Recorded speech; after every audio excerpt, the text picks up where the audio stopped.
Los abalorios rotos. La peur est la plus terrible des passions parce qu'elle fait ses premiers effets contre la raison. Elle paralyse le cœur et l'espoir. Rivarol. Zeus reinaba en el cielo y Reconcomio en bailadores. El primero, señor de los dioses, imponía orden y justicia en el planeta.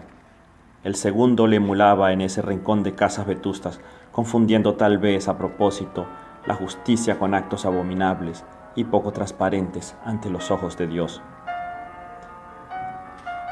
Si el atributo de Zeus era el rayo, el de Reconcomio era un chopo a cada lado del cinto, cuyas cabezas bien lustradas de tantas caricias reflejaban los mínimos rayos de luz que en los montes y valles de la geografía merideña se filtran a granel en ciertas épocas del año. Incluso en los zulos más recónditos se ve desde el interior una luz deslumbrante que recuerda la salida de Nel de las galerías de Aberfoyle. Y no podía hacerse mejor referencia, ya que en el centro de operaciones del malhechor era una caverna bien protegida de los curiosos y apartada de la ley de los hombres. Se dice que en un tiempo los indígenas realizaban allí cultos zoólatras dedicados especialmente al cóndor, al murciélago y al oso frontino. Unos dicen que se encuentra en Irgua, otros opinan que se trata de las cuevas de Benito en Guaraque. Pero lo cierto es que las galerías oscuras veían pasearse con frecuencia a Reconcomio con su banda de forajidos. Diríase Alí Baba y los 40 ladrones resucitados de entre las 1001 noches del tiempo sideral, que en las latitudes americanas cobran forma de espanto en los años de la posguerra del archiduque. Si de algún personaje se había tejido leyendas, era justamente del Reconcomio, pero todo lo que se decía giraba en torno de una gran confusión, y eso alimentaba su fama y lo convertía en el más grande y temido y codiciado de todos,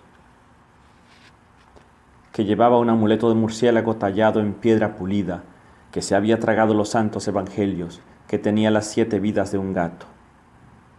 Eran los cuentos de la gente, y si eso se decía, eso era cierto. Cuando se dejaba ver, había que sacar el paraguas, pues el día se oscurecía y empezaba a llover. La justicia por aquellos días era más ciega que la nuestra. Claro, ya se inventaron las lentillas de contacto y a la ciencia se le escapan pocos detalles. Pues para la muestra basta un botón.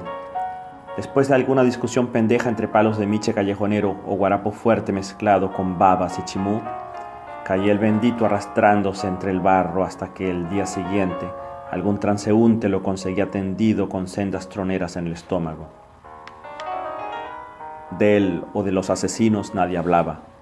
Con 20 bolívares se hacía el entierro del infortunado y el asunto quedaba en manos de Dios. Y como los que creían en Dios eran inocentes, entonces no había ni culpas ni quejas. Sabio equilibrio en el pueblo donde el sufrimiento se tragaba con carroña, apio y ají picante.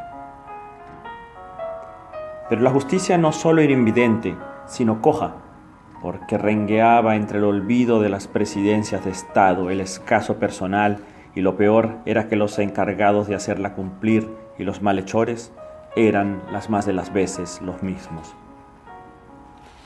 A la cabeza de la jefatura civil, don Reconcomio, como todos lo llamaban, quiso imponer el orden a su manera. Los impuestos municipales se pagaban con prontitud para evitar males mayores.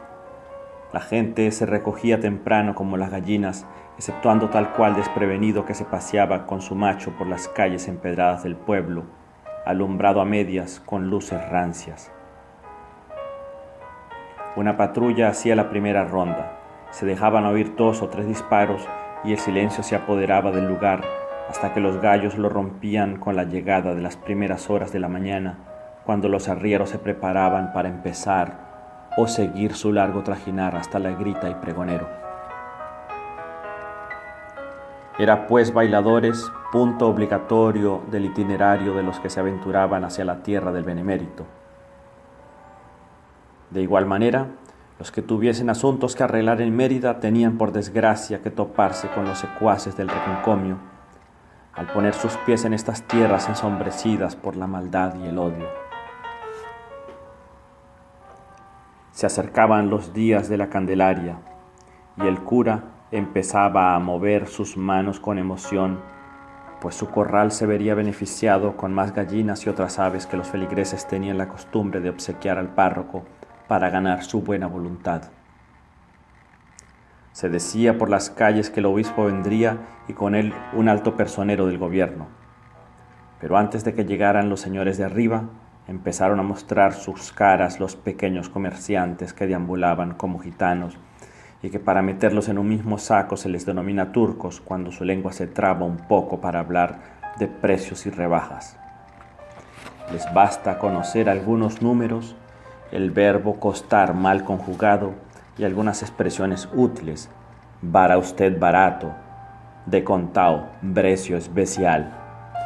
Sobra decir que la aprobación de don Reconcomio era necesaria para estos menesteres, por demás secundarios y llenos de insignificancia comparados con las necesidades reales del poblado.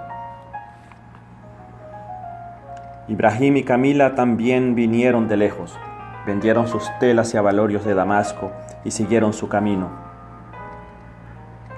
Que la vieron gordita se dice, y que sus pechos repletos de leche alimentaban a un catirito que llevaba en brazos. En otra banda o en las playitas, ya no se sabe dónde ni quién, se deshonró a la pobre familia. Malherido, el turco fue lanzado montaña abajo como para reunirlo con el inframundo de los malhechores. Después del peor de los descalabros que una mujer pueda sufrir, Camila cayó chorreando sangre y leche por los que antes fuesen fuente de vida para su descendencia. Entre llantos y machetazos se fue apagando la vida de Camila. Los ángeles del cielo se llevaron al pequeño sin vestidos ni palomeras. Se revivieron los días de los vivos, los muertos y los resucitados. Barbudo y malherido, llegó Ibrahim a pregonero y su relato se fue con el viento. Sus lágrimas se secaron, lo acorralaron la tristeza y el silencio. En la Plaza Bolívar lo veían siempre dándole vueltas a un trapo y con la mirada perdida en el cielo de esta geografía que no era la suya. Parece que el presidente del Estado y el obispo tuvieron obligaciones que cumplir y dejaron la fiesta en las buenas manos del jefe civil.